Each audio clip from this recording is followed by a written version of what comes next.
11వ సంవత్సరం 10 సంవత్సరాల నుండి 11వ సంవత్సరంలోకి అడుగుపెట్టింది. నాయనమ్మ గారు తన మనవరాలికి ఒక చిన్న వేడుక, దీన్ని ఏమంటారు, చిన్న వేడుక ఇంటికాడైతే బాగోదేమో అని దేవుని సన్నిధిలో ఏర్పాటు చేస్తుంది. హల్లెలూయా. నా వలన నీకు దీర్ఘాయువు కలుగును అన్నాడు. తర్వాత మరొక మాట ఏమన్నారు ఆయన, నీవు జీవించు సంవత్సరములు అధికములగును. గట్టిగా చప్పట్లు కొట్టిన అందరూ. నా వలనేమో నీకు దీర్ఘాయుష్మంతుడిగా మంతురాలుగా జీవిస్తావు, నా వలన నీకు దీర్ఘాయువు కలుగును. జరిగే రోజులైనా వారములైనా నెలలైనా సంవత్సరం పర్యాంతరము కూడా దేవుడు దయా కిరీటాన్ని ఆ కుమార్తెకి ఇచ్చాడు. హల్లెలూయా. ఈ రోజున నిజంగా చెప్పాలంటే ఒక రోజు గడిచి మరొక రోజులోకి వెళుతున్నామంటే ఎంతో అదృష్టవంతులం. ఒక వారము గడిచి మరొక వారములోకి వెళుతున్నామంటే ఎంతో అదృష్టవంతులం. ఒక నెల గడిచి మరొక నెలలోకి వెళుతున్నామంటే ఎంతో అదృష్టవంతులం. ఒక సంవత్సరం గడిచి మరొక సంవత్సరంలోకి వెళుతున్నామంటే మనకున్న అదృష్టం ఎవరికి ఉండదు. హల్లెలూయా. అందుకే అన్నాడు, నువ్వు గడుచు సంవత్సరములు అన్నీ కూడా దీర్ఘాయువు వలన కలుగుతాయి అంట. దేని వలన కలుగుతాయి అండి? దీర్ఘాయువు అంటే నువ్వు జీవించే సంవత్సరములన్నీ కూడా పెరుగుతూ ఉంటాయి. ఏమవుతాయి? తల్లి గర్భమును పుట్టిన కాడి నుంచి ఇప్పుడు 10 సంవత్సరాల నుండి 11వ సంవత్సరంలోకి అడుగుపెట్టింది గ్రీష్మ. ఎన్నో సంవత్సరంలోకి? 11వ సంవత్సరంలోకి అడుగుపెట్టింది. సంవత్సరాలు గడుచుకుంటూ వెళతాయి, రోజులు గడుచుకుంటూ వెళతాయి, నెలలు గడుచుకుంటూ వెళతాయి. ఎప్పుడైతే మన యొక్క ఆశీర్వాదమైన దీవెనైన కృపయంబడి కృప వరములైన దేవుని దగ్గర మనం పొందుకోవాలంటే ఎంతో కొంత తల్లిదండ్రుల యొక్క దీవెన బిడ్డల మీద ఉంటుంది. హల్లెలూయా. ఎవరి మీద ఉంటుంది? బిడ్డల మీద. తల్లిదండ్రుల యొక్క దీవెన బిడ్డల మీద కంపల్సరిగా ఉంటుంది. హల్లెలూయా. తర్వాత మరొక మాట కూడా చూద్దాం మనం. పరిశుద్ధ గ్రంథములోని కీర్తన గ్రంథము 127 అధ్యాయం. ఇక్కడ భక్తుడైన దావీదు గారు ఒక చక్కని మాట మరి లేఖనం ద్వారా మనకి తెలియజేస్తారు. ఆయన యవ్వన కాలములో పుట్టిన బిడ్డలట బలవంతుని చేతిలో బాణం వంటి వారట. బలవంతుని చేతిలో బక్కోడు బాణం వేయలేడుగా, బలహీనుడు బాణం వేయలేడుగా. ఎవడేస్తాడు బాణం? బలం కలిగిన వాడు విల్లుని ఎక్కిపెట్టి బాణం సంధిస్తే ఎక్కడికి వెళ్ళాలో అక్కడికి వెళ్ళద్ది. అట్లాగే నీ మనవరాలు కూడా ఆ స్టేజీలో ఉండాలని, ఆ స్థితిలో ఉండాలని, ఆ బలము పొందుండాలని దేవుడు ఆశీర్వదిస్తున్నాడు. హల్లెలూయా. యవ్వన కాలములో పుట్టిన బిడ్డలట. ఏ కాలం అంటే? పుట్టిన బిడ్డలు బలవంతుని చేతిలో. షారాకే ఏ వయసులో పుట్టారు?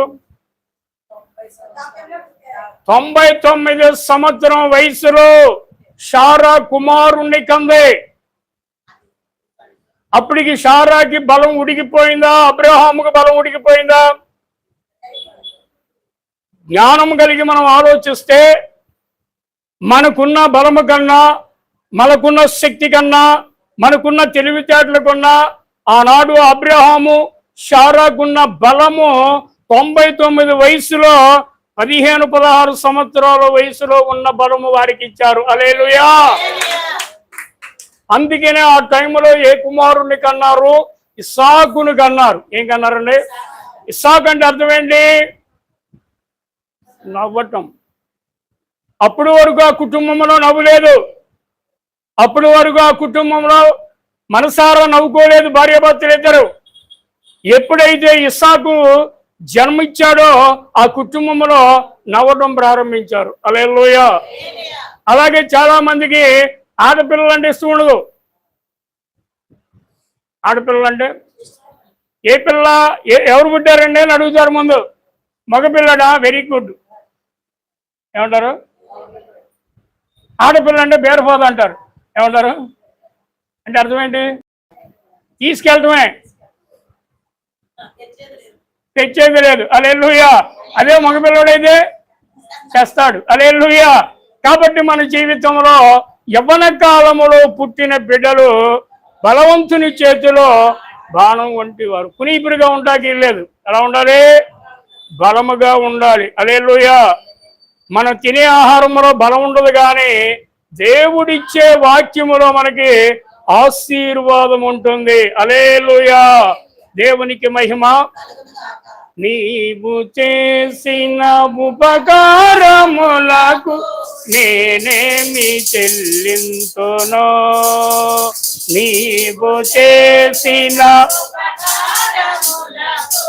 నేనేమి చెల్లింతునో, వేలాది కోడెలనా వేలాది కోడెలనా నీవు చేసిన ఉపకారములకు నేనేమి చెల్లింతునో, వేలాది నగలంతా వేస్తార తైలము నీకే చేరాసాలునా,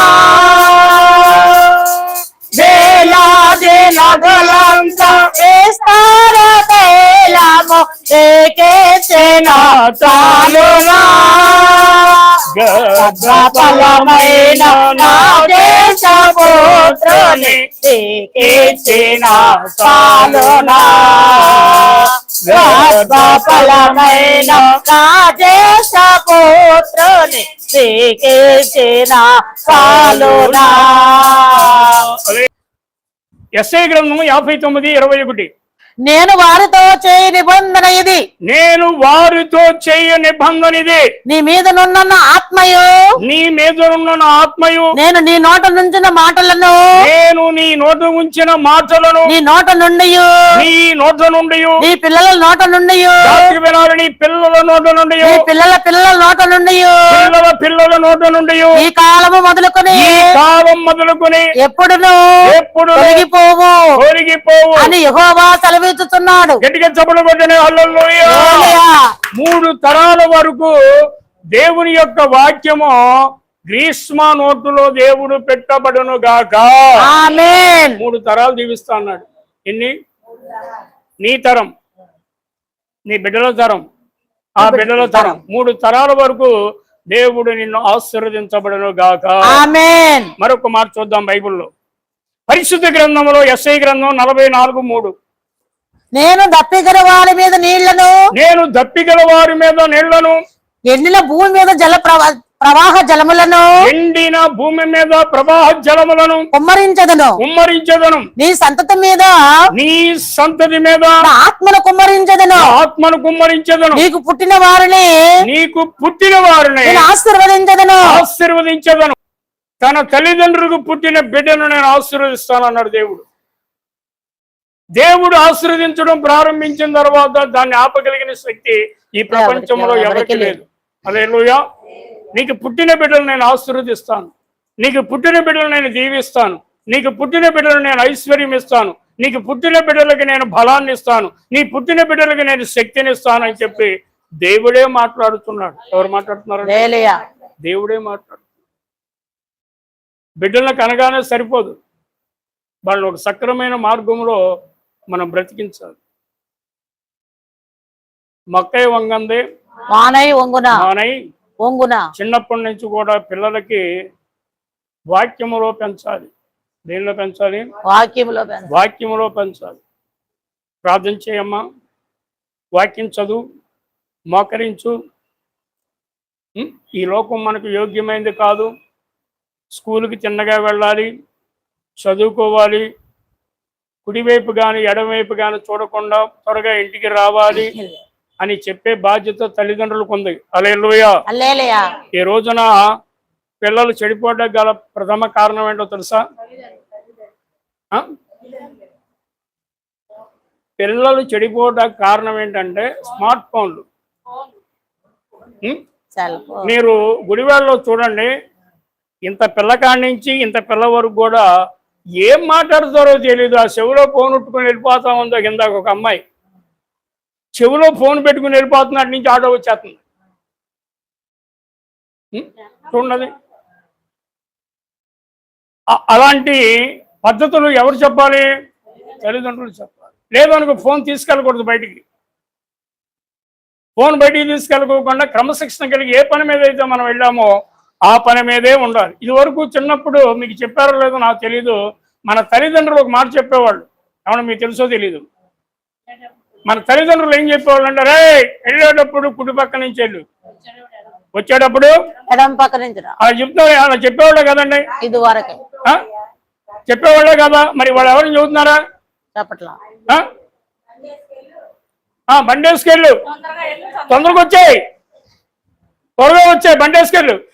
హల్లెలూయా. హల్లెలూయా. వెళ్ళేటప్పుడు కుడివైపు పక్క నుంచి వెళ్ళు, వచ్చేటప్పుడు ఎడమవైపు. ఎడమ కుడి అనే భాగాలు ఎందుకు ఇచ్చాడంటే, దేవుడు సురక్షితంగా మనం ఈ లోకంలో బ్రతుకుతామని, దేవుడిచ్చిన ఆయుస్సును మనం పొందుకుంటామని, దీర్ఘాయుష్మంతులుగా అవటానికి. ఎలా అవటానికి? దీర్ఘాయుమంతులుగా అవటానికి. హల్లెలూయా. తర్వాత మరొక మాట చూద్దాం బైబిల్లో. కీర్తన గ్రంథము 115 అధ్యాయం 14 నుండి 15 వచనాలు. ఎవరి ద్వారా మనం ఆశీర్వదించబడాలి? యెహోవా. జాగ్రత్త వినండి. ఈ లోకంలో మొట్టమొదటిగా దేవుని ఆశీర్వాదం ఉండాలి బిడ్డలకి. మరొకటి తల్లిదండ్రుల ఆశీర్వాదం ఉండాలి. 3 గురువుల ఆశీర్వాదం ఉండాలి. 4 బోధకుల యొక్క ఆశీర్వాదం ఉండాలి. అప్పుడు ఆ కుమారుడైనా కుమార్తె అయినా అందని స్థితిలో వాళ్ళు ఎదుగుతారు. హల్లెలూయా. హల్లెలూయా. మొట్టమొదటిగా దేవుని ఆశీర్వాదం ఉండాలి. రెండోది తల్లిదండ్రుల యొక్క ఆశీర్వాదం ఉండాలి. మూడోది గురువుల ఆశీర్వాదం ఉండాలి. నాలుగోది దైవజనుల ఆశీర్వాదం ఉండాలి. హల్లెలూయా. హల్లెలూయా. మానవుని యొక్క జీవితం, మానవుని యొక్క నైజం నలుగురితో ముడిపడి ఉంది. అర్థమైందండి? ఇది వరకు చిన్నప్పుడు పిల్లలు స్కూల్కి వెళ్ళేటప్పుడైనా కాలేజీకి వెళ్ళేటప్పుడైనా ఒక చిన్న పని చేసేవాళ్ళు. ఆ తల్లి దగ్గరికి తీసుకుని ముద్దు పెట్టేది. ఏం చేసేది? ఉన్నాయి అట్లాంటి పద్ధతులు ఈ రోజున. తల్లి ఆ నుదుటి నా బిడ్డకి ముద్దు పెట్టినప్పుడు ఈ కుమారుడు బుగ్గ మీద ముద్దు పెడతాడు. అర్థమైందండి? దాంట్లో నికటమైన ప్రేమ ఉంది. ఏ ప్రేమ ఉంది? నికటమైన ప్రేమ. హల్లెలూయా. అలాంటి ప్రేమ కలిగి ఉండాలి ఈ లోకంలో. బిడ్డలను ఎప్పుడైతే మనం క్రమశిక్షణ కలిగి పెంచుతామో ఆ క్రమంలో వారి యొక్క ఆశీర్వాదం ఉంటుంది. ఆ క్రమంలో వారి యొక్క జ్ఞానం పెరుగుద్ది. ఆ క్రమంలో చదువుకునే విధానం నేర్చుకుంటారు. ఒక ఉద్యోగానికైనా పనికొస్తారు, ఒక వ్యాపారానికైనా పనికొస్తారు, ఒక చేతి పనికైనా పనికొస్తారు. హల్లెలూయా. హల్లెలూయా. విద్య లేకుండా మనం ఏమీ చేయలేము ఈ లోకంలో. అర్థమైందండి? విద్య కలిగి ఉండాలి మనం. కాబట్టి పిల్లల గురించి దేవుడు ఒక చక్కని 6 మాటలు చెప్తాను, జాగ్రత్తగా నాతో పాటు చెప్పండి ఈ మాటలు. హల్లెలూయా. హల్లెలూయా. దానికన్నా ముందు ఒక మాట చెప్తాను మీకు. కీర్తన గ్రంథం 65:11. దయా కిరీటము. దయా కిరీటము. అలా చెప్పండి. దయా కిరీటము. దయా కిరీటం అంటే అర్థం ఏంటి? దేవుడిచ్చిన ఆశీర్వాదం. దయా కిరీటం అనగా మరొక సంవత్సరాన్ని దేవుడు మనకి ఇచ్చాడు. దాన్ని ఏమంటారంటే దయా కిరీటం. ఆయన దయ వలన మరొక సంవత్సరంలోకి అడుగు పెట్టాం. మరి ఈ రోజున గ్రీష్మ 10 నుంచి 11లోకి వచ్చిందంటే ఆయన దయ ఆ బిడ్డ మీద ఉంది. హల్లెలూయా. హల్లెలూయా. కాబట్టి పిల్లల గురించి దేవుడు ఒక చక్కని శ్రేష్టమైన మాటలో చెప్పారు ఆయన. నేను ఒక్కొక్కటి చెప్తాను, నాతో పాటు చెప్పండి. మీ పిల్లలకు కోపము పుట్టించకూడదు. చెప్పండి, ఏం చెప్పాను? మీ పిల్లలకు. అది నెంబర్ 1. ఫస్ట్ పిల్లలకి నేర్పవలసింది ఏంటంటే కోపాన్ని పుట్టించకూడదు. రెండోది, మీ పిల్లలను ఇతర పిల్లలతో పోల్చకూడదు. ఏం చెప్పారు? అరే నువ్వు చదవురా, నువ్వు పాస్ అవ్వు, నీ బతికంతే అని ఎప్పుడు ఎవరిని అనబాకండి. అరే నువ్వు పైకి వస్తావు, అందరికన్నా ఉన్నత స్థాయిలో ఉంటావు అని మనం ఆశీర్వదించాలి. దేవుడు ఏం చెప్పాడు? నీ నోట్లోనే ఆశీర్వాదం పెట్టానన్నాడు. నీ నోటితో ఏదైతే పరుగుతావో దొరుకుతున్నాడు ఆయన. 3వ మాట చూడండి. వారికి ఇంటి బాధ్యతలు కొన్నిటిని అప్పగించండి. ఏమన్నాడు? ఇంటి బాధ్యతలు కొన్నిటిని అప్పగించండి. ఏ బాధ్యతలు అప్పగించాలి పిల్లలకి? ఇంటిలో పిల్లలకి పని నేర్పాలి. ఆనాడు 4000 సంవత్సరాల కిందట అబ్రహాం తన కుమారుడైన ఇస్సాకు వివాహం జరగటానికి ఒక యవనస్తురాలు కావాలి, ఎవరైతే బాగుంటుంది, బంధువుల్లోనే చూడాలి, ఇతర వాళ్ళు నాకు వద్దు అనుకున్నప్పుడు అబ్రహాము తన బంధువు అయిన సమీప బంధువు అయిన ఎలియాజరును పిలిచాడు. ఎవరిని పిలిచాడండి? ఎలియాజరును పిలిచి ఒక చక్కని కన్య, గుణవత్తురాలైన స్త్రీని తీసుకురమ్మన్నాడు. ఎతగ్గా యవన ప్రాయములో ఉన్న రెబెకా దొరికింది. ఆ వయసు ఎంత తెలుసా? 15 సంవత్సరాలు. ఏ సంవత్సరాలండి? 15 సంవత్సరాల వయసు కలిగిన రెబెకా ఎలియాజరుకి తారసపడింది. అతడు చూశాడు ఆవిడ యొక్క పని విధానం అంతా కూడా. రాగానే నమస్కారం చేసింది. నేను చెప్పే జాగ్రత్త వినాలి. ఇంటిలో పెద్దవాళ్ళు లేనప్పుడు పిల్లలు చేయవలసిన పని ఏంటంటే, ఎవరైనా పరాయి వ్యక్తులు మన ఇంటికి వచ్చినప్పుడు నమస్కారం అండి, రండి లోపలికి రండి, కూర్చోండి, మంచినీళ్ళు తాగుతారా, మా అమ్మ మా నాన్న బయటికి వెళ్ళారు, వచ్చేదాకా ఉంటారా, మళ్ళీ వస్తారా అని చక్కగా మాట్లాడాలి. అర్థమైందండి? అవన్నీ ఎవరు నేర్పాలి? తల్లిదండ్రులు నేర్పాలి. అంటే కొన్ని బాధ్యతలు పిల్లలు ఎప్పుడు నేర్పాలి? 10-12 సంవత్సరాల వయసు కానించి ఆ పిల్లలకి ఒక నడక నేర్పాలి మనం. అర్థమైందండి? ఎప్పుడైతే మనకి పిల్లలకి బాధ్యతలు నేర్పుతామో ఆటోమేటిక్గా మీరు బయటికి వెళ్ళినా, ఇంట్లో ఉన్నా, ఎక్కడున్నా సరే వచ్చిన వాళ్ళకి చక్కని మర్యాదలు కూడా వాళ్ళు చేస్తారు. హల్లెలూయా. 4వది, మీ పిల్లలతో తల్లిదండ్రులు పిల్లల ముందు గొడవ పడకూడదు. ఏం చెప్పాను? అవసరమైతే గొడవ పడాలని ఉద్దేశం ఉంటే వాళ్ళు వెళ్ళిపోయిన తర్వాత గొడవ పడండి. పిల్లల ముందు మాత్రం గొడవ పడబాక. ఎందుకంటే వాళ్ళ మనసుల్లో నాటుకుపోతాయి. ఒకప్పుడు మా నాన్న ఇంతేగా, ఒకప్పుడు మా అమ్మ కూడా ఇంతేగా, నేను అలా తయారైతే ఏమవుతుందంట అని ఒక మైండ్ వాళ్ళకి ఫిక్స్డ్ అయిపోతుంది. కాబట్టి పిల్లల ముందు తల్లిదండ్రులు ఎప్పుడు కూడా గొడవ పడటానికి వీలే లేదు. హల్లెలూయా. వారిలో ఏదైనా లోపము కనిపించినప్పుడు వారికి నొప్పించకుండా జాగ్రత్తగా నిదానంగా వాళ్ళని మనసు డైవర్షన్ చేయాలి. ఇప్పుడు మనమంతా కూడా తప్పు చేయకుండా పైకి రాలా, అవునా కదండి? తప్పులు చేసాం, పొరపాట్లు చేసాం, చిన్న చిన్న వ్యవహార స్థాయిల్లో విరుద్ధంగా నడుస్తూనే ఉన్నాం. అయినప్పటికీ కూడా పిల్లలకి మాత్రం మనం నేర్పాల్సిన బాధ్యత మనకి ఇచ్చాడు దేవుడు. హల్లెలూయా. పిల్లలకి దేవుడు ఏమిచ్చాడు? నేర్పాలని. ఈ చిన్న ఉదాహరణ చెప్తానే. చిన్న పిల్లవాడు ఇంత ఉంటుంది వయసు, 7-8 సంవత్సరాల వయసు. ఇప్పుడు మీ మనవాడికి ఎంత ఉంటుంది? ఉంటుంది కదా. వాడు ఏం చేస్తాడంటే ఆడుకుంటూ బయటికి వెళ్ళాడు. పాప వాడు అరుగు మీద తోటకూర కట్ట ఉంది, అది పరిగెత్తుకుంటూ తీసుకెళ్ళి దాన్ని తీసుకొచ్చాడు. వాళ్ళ అమ్మ ఏమనాలి? నాన్న ఎక్కడి నుంచి తెచ్చావు, ఎవరిచ్చారు నీకు, ఎందుకు తీసుకొచ్చావు అనాలా లేదా? అరే మంచి పని చేసావురా, తోటకూర తెచ్చావు బాగుందని చెప్పి చక్కగా కూర వండేసింది. ఆ రోజు తినేశారు. మళ్ళా 2 రోజులు పోయిన తర్వాత గోంగూర కట్ట తెచ్చింది, అది వండేసింది, తినేశారు మొత్తం. ఒక వారం పోయిన తర్వాత ఒక కోడి పుంజు తెచ్చాడు. ఏం తెచ్చాడు? కోడి. ఇక వాళ్ళు ఎవరు తీసుకెళ్ళిపోయారు అని అలజడి రేగింది. తీసుకొచ్చిన వాళ్ళు కామ్గా తినేశారు, ఆ పని అయిపోయింది. తర్వాత ఒక 4 రోజులు పోయిన తర్వాత ఒక ఇంట్లో దొంగతనం చేశాడు. జాగ్రత్త వినాలి ఈ మాట. దొంగతనం చేస్తే వాళ్ళు ఏం చేశారంటే కేసు పెట్టారు. ఎవరు తీసుకుంటారు? ఈ బజారులో ఎవరు తొండర పిల్లలు, ఈ బజారులో ఎవరు అని చెప్పి ఆలోచన చేస్తే పలానోళ్ళు ఉంటే వాళ్ళు 2-3 పిల్లలను తీసుకెళ్ళారు. లోపల కూర్చోబెట్టి ఒక్కొక్కరిని అడిగారు ఎస్ఐ గారు. ఆడు చెప్పేశాడు, అయ్యా నేనే తోటకూర కట్ట తెచ్చింది నేనే, గోంగూర కట్ట తెచ్చింది నేనే, కోడి పుంజు తెచ్చింది నేనే, డబ్బు తెచ్చింది నేనేనయ్యా, నన్ను ఏం చేయమంటారు చెప్పండి సార్ అన్నారు.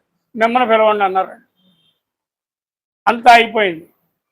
కోర్టుకు పంపించే ముందు పిల్లవాడు సెల్లో ఉన్నాడు, తల్లి బయట ఉంది. అమ్మాయి రా అన్నాడు. ఏమన్నాడు? అమ్మాయి రా అన్నాడు. అనగానే ఏడ్చుకుంటూ కొడుకు దగ్గరికి వెళ్ళింది. చెవు దగ్గర పెట్టి అన్నాడు. ఏమన్నాడు? చెవు దగ్గర పెట్టేసరికి గట్టిగా కొరికేశాడు చెవు. ఏంట్రా చెవు కొరికేమని ఏడుస్తుంది. అమ్మా నేను ఈ స్థితికి రావడానికి కారణం నువ్వే కదా. నేను చిన్న దొంగతనం చేస్తున్నప్పుడు తప్పురా మనం అలాంటివి చేయకూడదంటే ఆ రోజే మానేసేవాడిగా. తోటకూర తెచ్చినప్పుడు తిన్నావు, గోంగూర తెచ్చినప్పుడు తిన్నావు, కోడిపుంజు తెచ్చినప్పుడు తిన్నావు, డబ్బు తెచ్చినప్పుడు వాడుకున్నావు. చివరికి ఎవరు బలయ్యారు? నేనే బలైపోయా. చూసారా? పిల్లలకి నేర్పవలసినన్ని కూడా మనం సక్రమంగా నేర్పనప్పుడు ఆ చెడ్డ పేరు ఎవరికి వస్తుంది? తల్లిదండ్రులకు వస్తుంది. కాబట్టి పిల్లల నడకను మనం చాలా గమనించాలి. అర్థమైందండి? ఈరోజు మనం పుట్టినరోజు చేసుకుంటున్నామంటే అది మనకు ఘనమేమో, కానీ నేర్పవలసినవి కొన్ని నేర్పాలి. నేర్పవలసినవి చాలా ఉన్నాయి. నేర్పవలసినవి ఈ లోకం మనకు యోగ్యమైనది కాదు. ఈ లోకంలో మనం జీవించాలి అంటే చాలా జాగ్రత్తగా జీవించాలి. ఈ లోకం మనకి అన్నీ నేర్పుద్ది. అర్థమైందండి? మంచి నేర్చుకోవడం చాలా కష్టం. చెడుకు మనం నేర్చుకోవడం సులభమే, కానీ మంచి నేర్చుకోవడం చాలా కష్టం. కాబట్టి చిన్ననాటి నుంచి 10-11 సంవత్సరాల కానించే తల్లిదండ్రుల బిడ్డలు ఏ విధంగా పెరగాలి, ఏ విధంగా పెంచాలి, ఏ విధంగా వాళ్ళు జీవించాలి అనేది చిన్నప్పటి నుంచే మనం వాళ్ళకి ఏం చేయాలి? నేర్పాలి. హల్లెలూయా. తర్వాత 6వ మాట చెబుతున్నాను నేను. సామెతల గ్రంథం 6వ అధ్యాయం 20-21. త్వరగా ఇంకొక 2 మాటలు చెప్పి నేను ముగిస్తాను. సామెతల గ్రంథం 6వ అధ్యాయం 20-21. నా కుమారుడా నీ తండ్రి ఆజ్ఞను గైకొనుము. నా కుమారుడా నీ తండ్రి ఆజ్ఞను గైకొనుము. నీ తల్లి ఉపదేశమును త్రోసివేయకము. నీ తల్లి ఉపదేశమును తోసివేయకము. హల్లెలూయా. హల్లెలూయా. తండ్రి ఆజ్ఞ గైకొనుము, నీ తల్లి ఉపదేశమును 20 త్రోసివేయబాకు. చెప్పావులే. పిల్లలు అంటూ ఉంటారు, పెంచాలి, అవసరమైతే బెత్తం తీసుకోవాలి. అర్థమైందండి? ప్రేమించేటప్పుడు ప్రేమించండి, దగ్గరికి తీసుకున్నప్పుడు దగ్గరికి తీసుకోండి, అవసరమైతే బెత్తం తీసుకునేటప్పుడు బెత్తం తీసుకోండి. ఈ 3 మనకి ఉండవలసిన లక్షణాలని దేవుడు మనకు సెలవిస్తున్నాడు. యెషయా గ్రంథం 61:9. జనములలో వారి సంతతి తెలియబడును. జనములలో వారి సంతతి తెలియబడును. జనముల మధ్యను వారి సంతానము ప్రసిద్ధి నొందును. వారి సంతానం ప్రసిద్ధి నొందును. వారు యెహోవా ఆశీర్వదించిన జనమని వారిని చూచిన వారందరూ ఒప్పుకొందరు. గట్టిగా చప్పట్లు కొట్టండి. హల్లెలూయా. మన బిడ్డలను చూసి యెహోవా ఆశీర్వదించిన బిడ్డలని చెప్పుకోవాలి. ఇప్పుడు భాగ్యలక్ష్మి గారు కుమార్తె హైదరాబాద్లో ఉంది. మరి కుమార్తెను ఒక బాధ్యతగా, క్రమశిక్షణగా వాళ్ళు పెంచారు. చిన్నప్పటి నుంచి బయట ప్రపంచం తెలియకుండా పెంచారు. అమ్మా నాన్న దేవుడు చదువు. అందరు చెప్పండి. అమ్మా నాన్న దేవుడు చదువు. ఈ 3 లక్షణాలు ఏ వ్యక్తిలో ఉంటాయో, ఏ స్త్రీలో ఉంటాయో, ఏ పురుషుల్లో ఉంటాయో వారు అత్యధికమైన ఆశీర్వాదాలు పొందుతారు. చూసిన వాళ్ళంతా కూడా యెహోవా ఆశీర్వదించిన బిడ్డలని చెప్పుకోవాలి. మరి నిజంగా ఈరోజు మరి వాడు మనోడు ఎక్కడున్నాడు? ఆస్ట్రేలియా దేశం వెళ్ళాడు. ఎక్కడికి వెళ్ళాడు? ఆస్ట్రేలియా. మరి వెళ్ళాడంటే కారణం ఏంటి? క్రమశిక్షణ. తల్లిదండ్రులు శిక్షణ, క్రమశిక్షణలో బిడ్డలను మనం పెంచాలి. అర్థమైందండి? మన తరం అయిపోయింది, మన సంగతి పక్కన పెట్టండి. కడుపును పుట్టిన బిడ్డలను మాత్రం క్రమశిక్షణగా మనం పెంచాలి. వారు ఉన్నతమైన స్థితిలో ఉండారు. వారు చూసిన జనమంతా కూడా దేవుడు వారిని ఆశీర్వదించాడు. దేవుడు వారిని ఒకప్పుడు అబ్రహాం, శారా ఇద్దరే ఉన్నారు. కుటుంబంలో ఎవరు లేరు. రోజులు సంవత్సరాలు గడుస్తున్న కొలది ఇంట్లో అబ్రహాం ఇంట్లో 300 మంది జనాభా ఉన్నారు. హల్లెలూయా. ఆ చూసిన చుట్టుపక్కల వారందరూ అనుకున్నారు అబ్రహాముని దేవుడు విస్తారంగా ఆశీర్వదించబడ్డాడు. అందుకని ఆ ఇంట్లో 300 మంది పనివాళ్ళు ఉన్నారు. హల్లెలూయా. అలాగే మన కుటుంబాల్లో మన బిడ్డలు కూడా ఉన్నత స్థాయిలో పెరగాలి. ఎలా పెరగాలి? ఉన్నత స్థాయిలో పెరగాలి.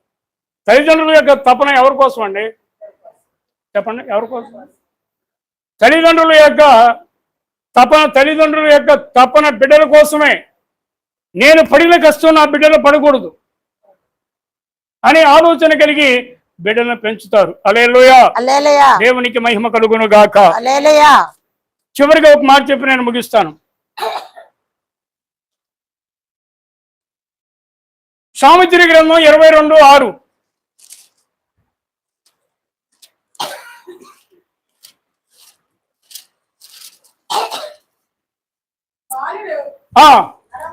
త్రోవను బాలుడు నడవవలసిన త్రోవలో వానికి నేర్పుము. వాడు పెద్దవాడైనప్పుడు దాని నుండి తొలగిపోడు. దేని నుండి?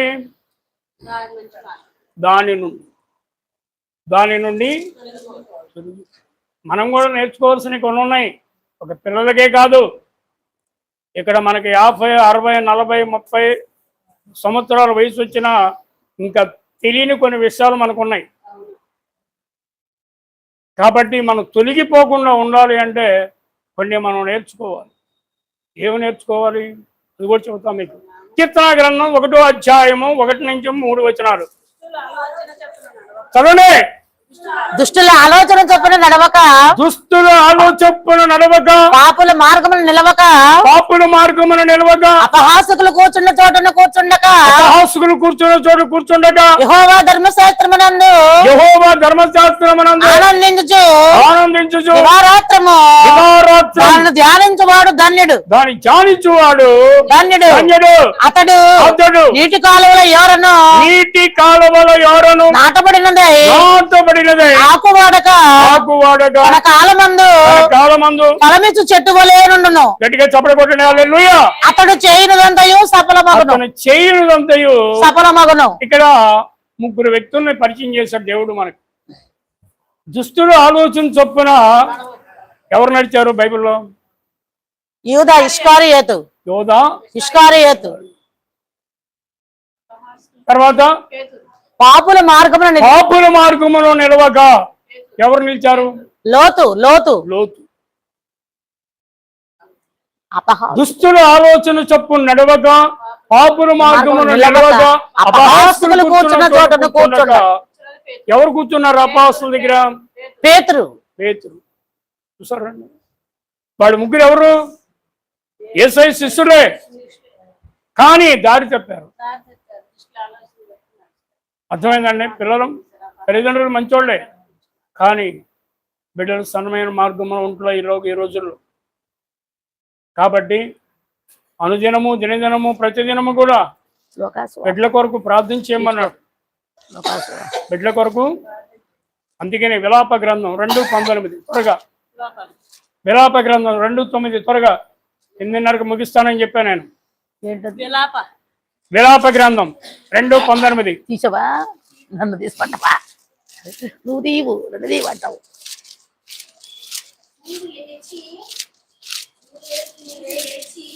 గట్టిగా చదవండి. నీవు లేచి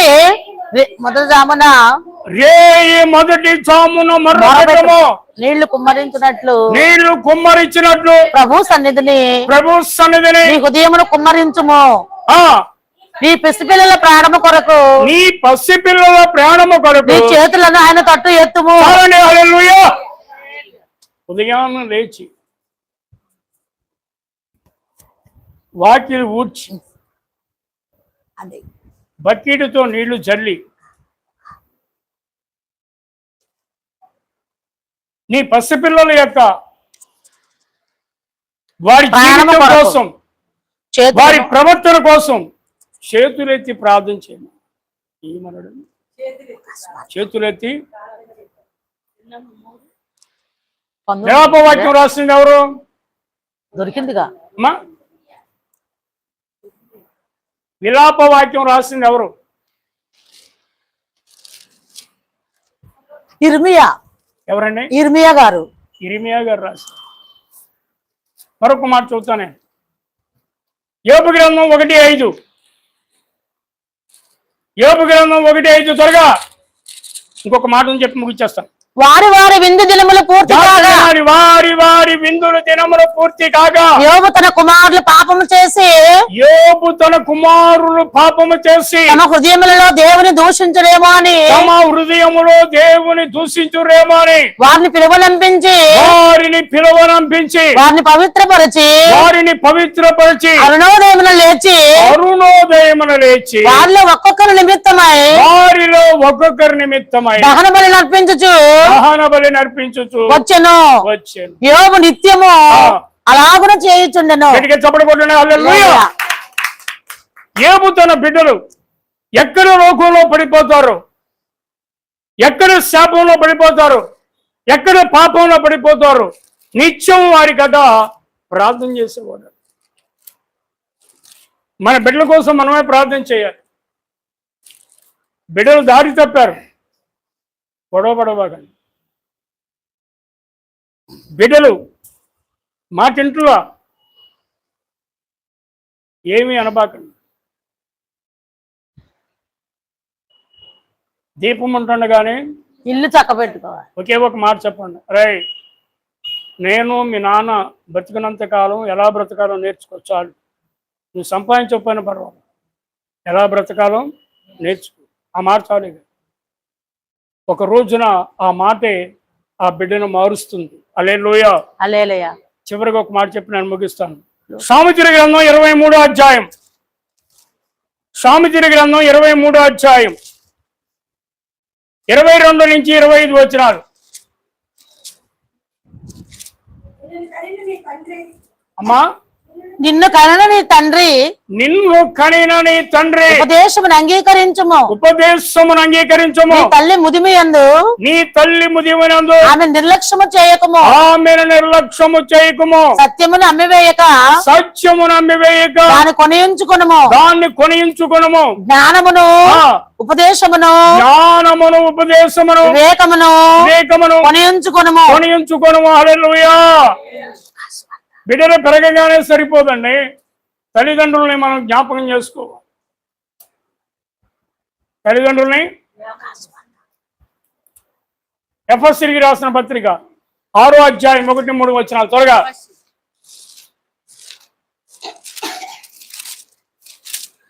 పిల్లలారా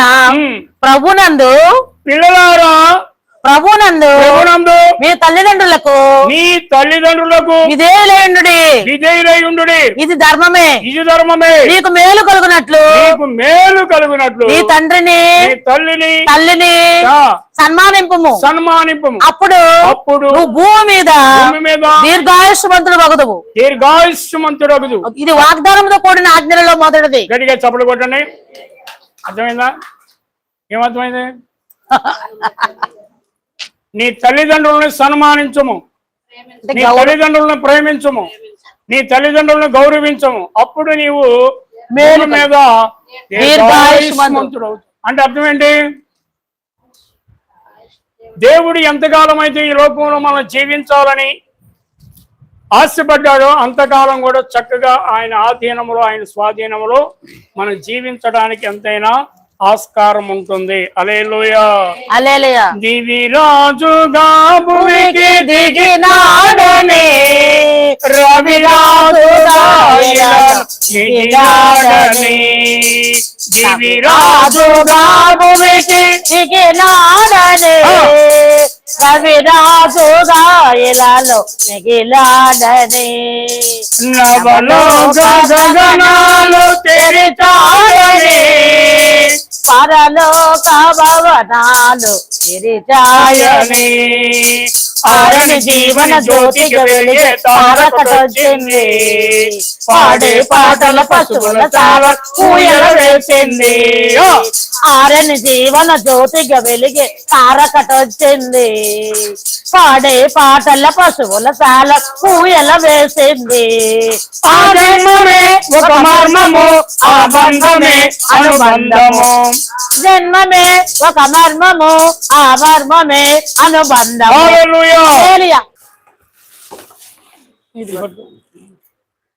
అగ్గిపెట్టి ఇక్కడ ఉందండి. ఉందంటలే ఫ్యాన్లు కట్టండి, మొత్తం కట్టండి ఒకసారి.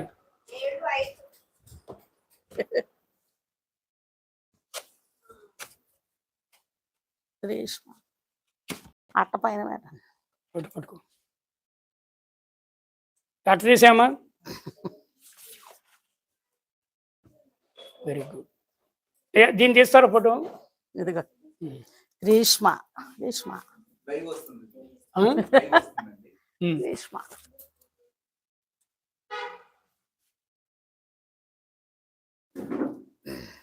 Greeshma ఉందాకుతాను.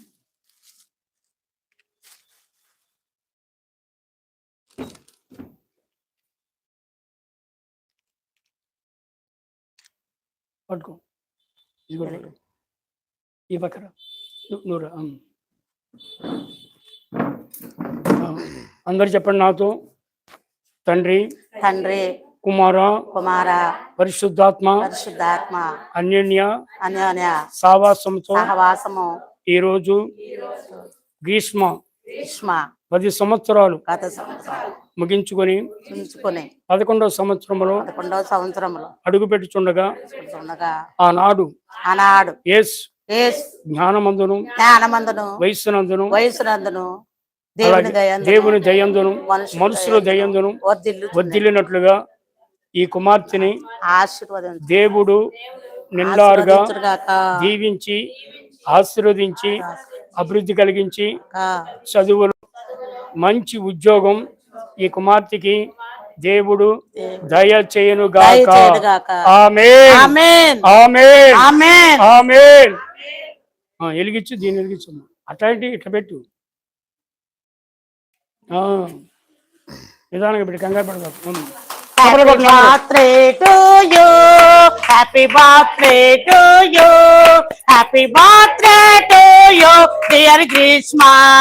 Happy birthday to you, may God bless to you, may God bless to you, may God bless to you, dear Grishma. May God bless to you, happy long life to you, happy long life to you, happy long life to you, dear Grishma.